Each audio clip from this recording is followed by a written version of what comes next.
التعليم الفني نهضة قادمة لمصر، صناعيا، زراعيا، تجاريا، وفندقا.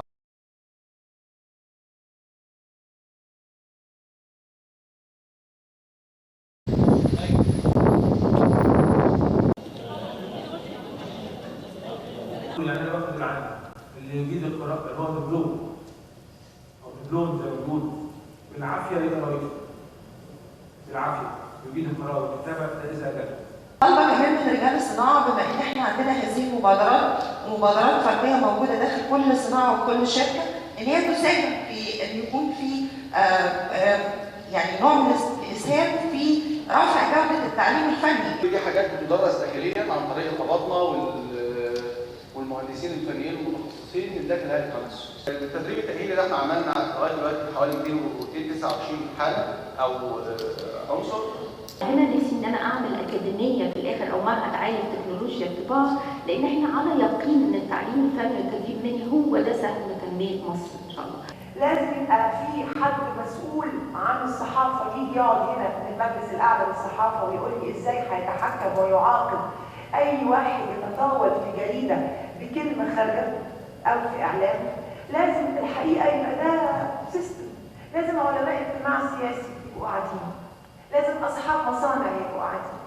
المنظومه متكامله يا استاذ جمال. مصرين ان احنا نعمل منظومه، ما نعملش مشروعات بتولد وتموت، لان طول عمرنا كان عندنا مشروعات بتولد وتموت وبتصرف عليها مليارات. هذا الكلام بقى علم وله برامج وله منظومات، ولازم هذا الكلام يتلغي للبلد دي عشان تخطط صح لبكره، مش بس النهارده ولا تحت رجلينا. فشايف يعني ان هو الموضوع ده بيتعدد في الاخر. احنا كطلاب كل طالب عاوز يخش يدرس حاجه في الاخر هتوفر له مستقبل.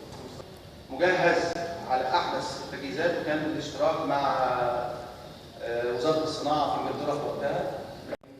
حطينا الرساله في الاول خالص ان انا عايز الشريك بتاعنا سوق العمل هو اللي يقبل عليه، مش هو اللي يروح يدور على الشغل.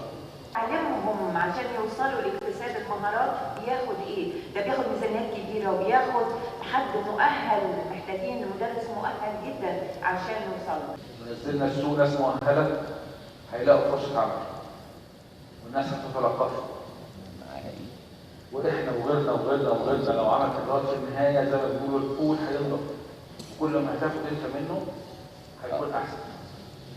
هل نقدر نعمل بروتوكول من خلال حضرتك نعمل دمج مع تحديث الصناعه مع التعليم الفني عشان نطلع منتج كويس؟ قبل ما نطلب من الاعلام ان هو يتكلم بشكل معين عن التعليم الفني، لازم نبدا برضه من رؤيه واضحه وكونسيستنسي مع النفس كقياده وكليدرشيب. احنا عايزين ايه؟ صح؟ احنا صح اتفضل تقول. لان فعلا احنا لازم ندي للاعلام النموذج اللي هو لما يتكلم عنه يبقى بيتكلم وهو مقتنع، مش بيتكلم وهناك انفصام وهناك تشتت في الرؤيه.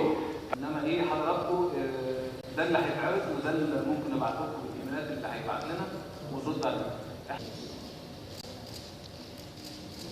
التعليم الفني نهضة قادمة لمصر،